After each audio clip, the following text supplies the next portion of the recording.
All right, last topic for this lecture, dealing with specific nurse behavior problems, absenteeism, unsafe behaviors, and then probably the most challenging is the impaired professional. How do you deal with absenteeism?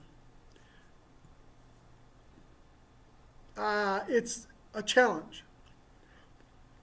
Nurses fall into two categories. Either they never call in sick, even when they should, or they call in sick all the time.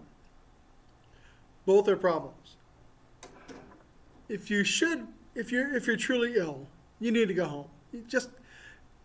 You are doing everyone a disservice if you show up sick.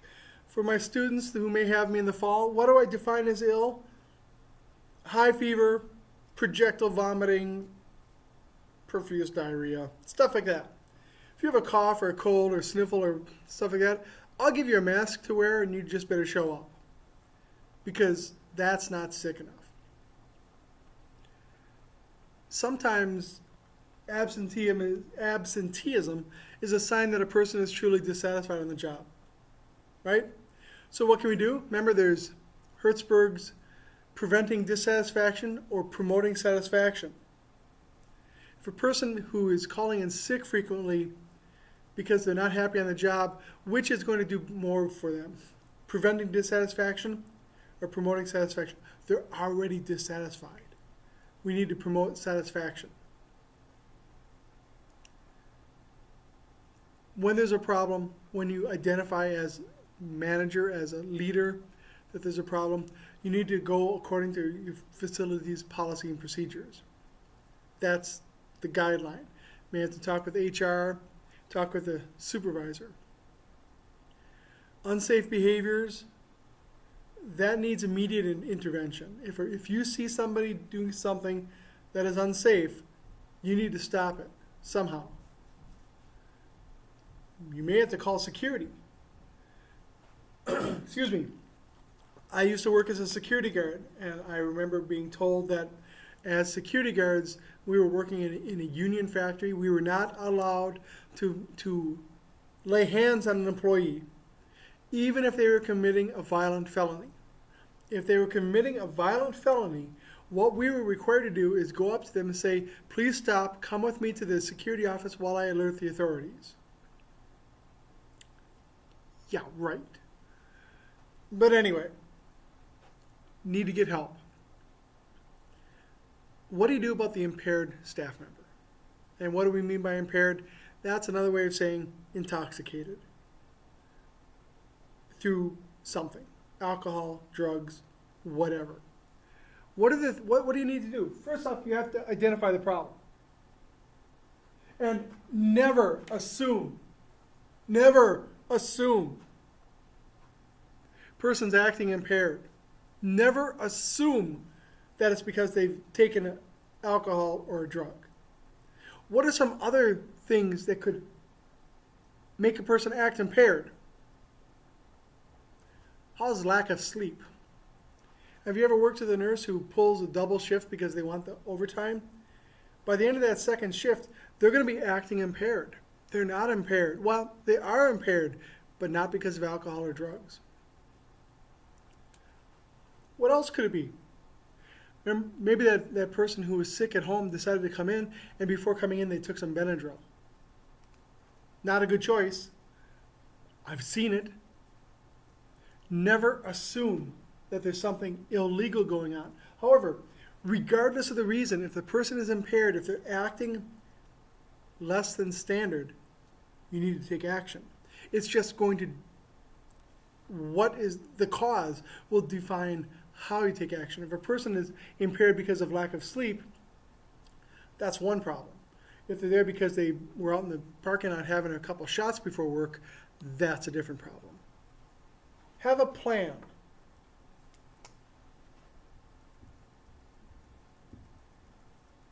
Have a plan. What will you do if the person is there because of lack of sleep or alcohol or drugs or Benadryl? How will you handle that? You will probably need to get your supervisor involved. In fact, get your supervisor involved. Get HR involved. And then afterwards,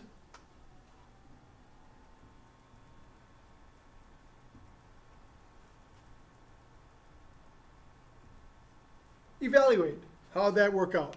Now, as part of the plan, the plan is going to have multiple steps. You know, the immediate thing is,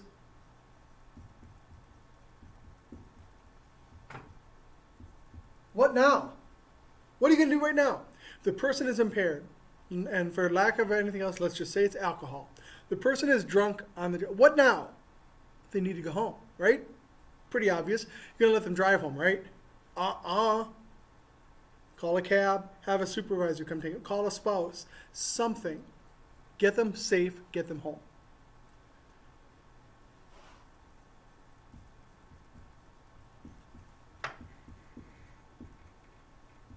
What then? We're going to fire him? Maybe. Rehab them? Let it go? Letting it go would be a problem. You can't let it go. You can't ignore a problem. Regardless of the cause, you can't ignore a problem because the problem will only get worse. Don't cover it up. Don't, maybe that's your coworker and it's a good buddy. And so you're going to just like cover it up. That's not helping anybody. And besides, if you cover up that person, you're also at fault. In fact, you're more at fault. If that person is on the job, drunk, hungover, whatever, they have a problem.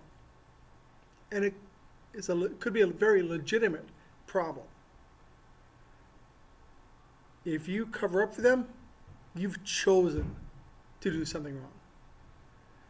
That person, I'll help. I'll fire you. Wow, it's pretty harsh, isn't it? But if a person's impaired because they have a problem, I can help that person if they want. If you've chosen voluntarily to hide something up, in my mind, that is about the biggest thing you can do wrong. Should we make that person quit? That's called a geographical cure. Why do we call it a geographical cure? Gets them out of my place. But where are they going to go? They're going to go somewhere else and do the same thing. Now, I don't have to deal with it anymore, so woohoo! But think globally. Are we helping that person? Are we helping those patients? No. So, we're not going to fire the person. Maybe leave, maybe, there could be a disciplinary action involved, but mostly we're going to help that person get better.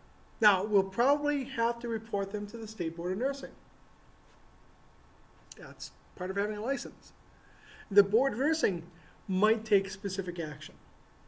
If it's drug-related, it might put limits on their license where they can't have access to narcotics unsupervised. It may put in mandatory drug testing or alcohol testing. When I worked in the ER, our department was responsible for doing random drug testing for employees who had been in a treatment plan. Not a comfortable situation. When a coworker comes down and says, "I'm here to pee in a cup for you," it was never a good situation, but the person wasn't fired.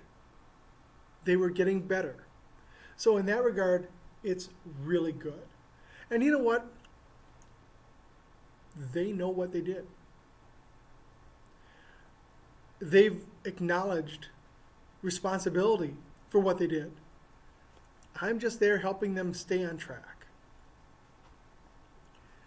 Mostly we're going to support that nurse. We're going to help that nurse get better if they choose to get better. Now, alcoholism, drug abuse, drug addiction, anything like that requires choice by the person involved. They have to want to get better. If they have flu, I can give them medicine to help them get better, but an illness like this, they have to want to. And it's a choice. And we all know people that have failed. But we have to start doing something. We'll always, in the identification, we're going to collect data.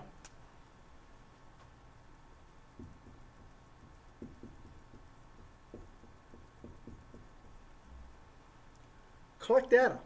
Keep track. If there are narcotics that are disappearing, look at the records. Who's on duty that day? Is there a pattern? Work with a partner. If you were tasked to do this, have somebody with you so that there are two people observing, two people taking notes. That way, no one can say, well, you're out to get me. When you talk to the person involved, come to an agreement.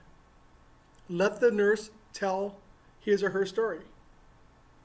Not to excuse their behavior, but to find out what's going on. And then come to an agreement. Don't moralize. Don't say you should have or you shouldn't have. That's not going to help, is it? Find out what's going on. Find out what we can do to improve it. And have a return to work plan in place. And most facilities will have a return to work plan in place. It may require treatment, and like where I work, there's random drug testing. That's all part of the plan. People are not immediately what's the word I'm looking for? Incapable of working when they have an illness like this. They require treatment like any other condition. You don't fire somebody because they get pneumonia. You treat them. That's what we're going to do here. Lastly, in any situation, performance appraisals. You may be involved with doing a performance evaluation of another person. You may do peer evaluations. You may do self-evaluations. All of them provide information both to yourself and to the supervisory management of your performance, your capabilities, your goals. Now there's 4 types of errors when you are grading someone else.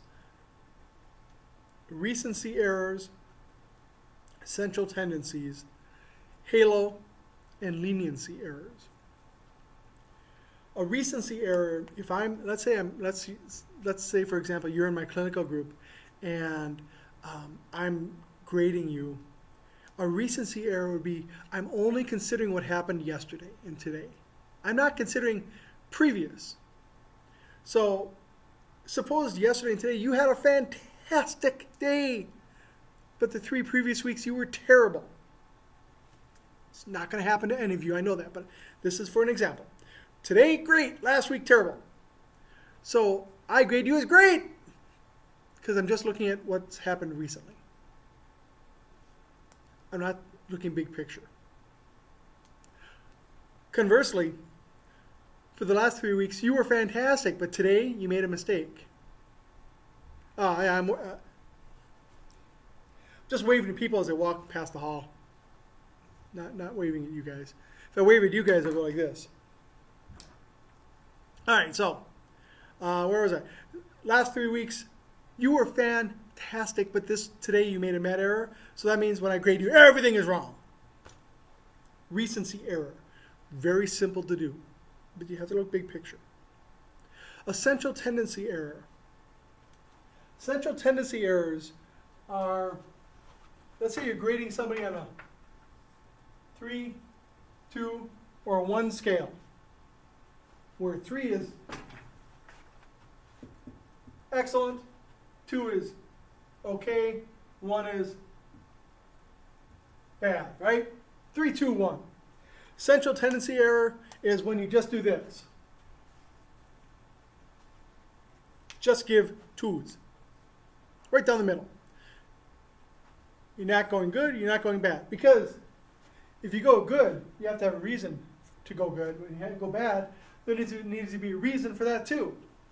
Central tendency errors are when people just go down the middle, just okay. That's why on our weekly evaluation grid, we do 5, 4, 2, 0. 5, 4, 2, 0 is how our students grade themselves on a week-by-week basis. 5 is exceeds expectation. 4 is meets expectation. 2 is needs improvement. 1 is or 0 is unacceptable. There's no middle ground. There's no 3. There's no 4.5.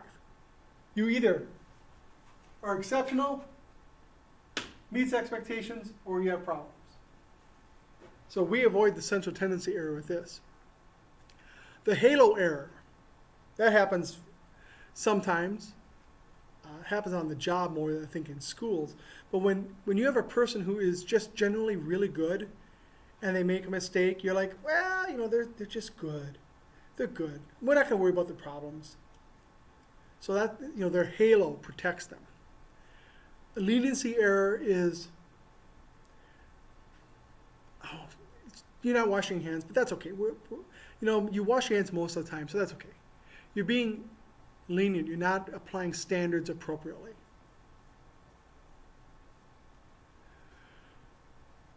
That is learning plan 2.